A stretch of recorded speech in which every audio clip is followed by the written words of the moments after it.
एक नहीं, दो नहीं, 24 घंटों के अंदर एक के बाद एक 7 शक्तिशाली भूकंप, 6.8 की तीव्रता से कांपी धरती, समुद्र में उठी लहरें, सुनामी की चेतावनी। जापान में जो हो रहा है, क्या वो सिर्फ एक भूकंप है या फिर किसी बड़ी तबाही, किसी प्रलय की आहट? नमस्कार, मैं हूं सिद्धार्थ प्रकाश और आज हम बात कर रहे हैं उस देश की जो भूकंप का दूसरा नाम है, जापान। लेकिन इस बार जापान में जो हुआ है वो रोज की बात नहीं है। पिछले 24 घंटों में जापान की धरती एक के बाद एक कई शक्तिशाली भूकंपों से दहल गई है, जिसने वैज्ञानिकों तक को चिंता में डाल दिया है।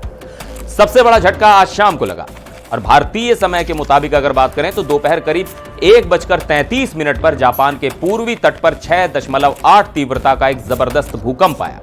इसका केंद्र इवाते प्रांत के पास समुद्र में 10 किलोमीटर की गहराई में था। यह भूकंप इतना शक्तिशाली था कि जापान की मौसम एजेंसी ने फौरन मियाको और यामादा जैसे तटीय इलाकों के लिए 1 मीटर ऊंची लहरों वाली सुनामी की चेतावनी जारी कर दी। लोगों में दहशत फैल गई, उन्हें सुरक्षित जगहों पर जाने के लिए कहा गया।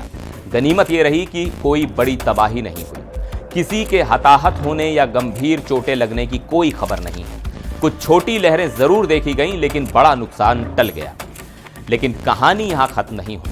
असल में 6.8 तीव्रता का भूकंप अकेला नहीं था, ये तो भूकंपों के एक झुंड, जिसे वैज्ञानिक अर्थक्वेक स्वॉर्म कहते हैं, उसका क्लाइमैक्स था।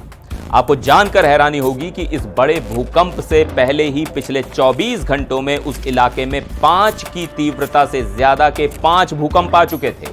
पहला भूकंप सुबह 6:04 पर 5.4 तीव्रता का, दूसरा भूकंप सुबह 7:33 पर 5 तीव्रता का, और फिर एक और झटका आया 5.6 तीव्रता का, और देर रात भी 5.1 तीव्रता के 2 भूकंप दर्ज किए गए। और तो और 6.8 के मुख्य भूकंप के बाद भी 5.1 तीव्रता का एक आफ्टर शॉक आया।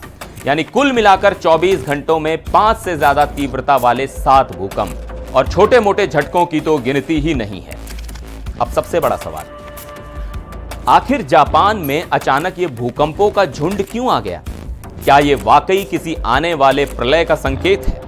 इसे समझने के लिए हमें धरती के नीचे चल रही उथल पुथल को समझना होगा। जापान एक ऐसी जगह पर बसा है जिसे रिंग ऑफ फायर कहते हैं। यह दुनिया का सबसे ज्यादा भूकंप और ज्वालामुखी वाला इलाका है। यहां धरती के नीचे की विशालकाय चट्टानें, जिन्हें टेक्टोनिक प्लेट्स कहते हैं, आपस में टकराती हैं।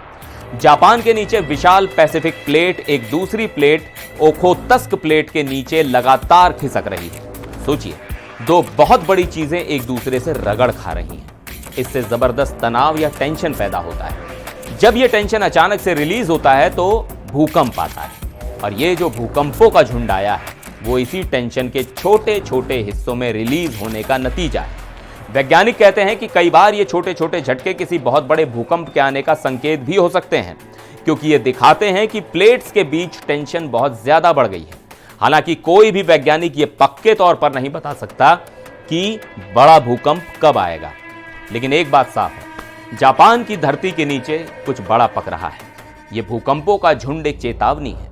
अच्छी बात यह है कि जापान ऐसी आपदाओं के लिए दुनिया में सबसे तैयार देश है। उनकी इमारतें, उनका अर्ली वार्निंग सिस्टम और लोगों की ट्रेनिंग कमाल की है, और शायद इसीलिए इतने बड़े भूकंप के बावजूद कोई बड़ा नुकसान नहीं हुआ। लेकिन सवाल अपनी जगह कायम है, क्या प्रकृति कोई बड़ा इशारा कर रही है? क्या ये रिंग ऑफ फायर किसी बड़ी तबाही की आग सुलगा रहा है? आपकी इस बारे में क्या राय है? हमें कमेंट्स में जरूर बताइएगा। फिर मिलेंगे एक और वीडियो में। देखते रहिए एनडीटीवी इंडिया।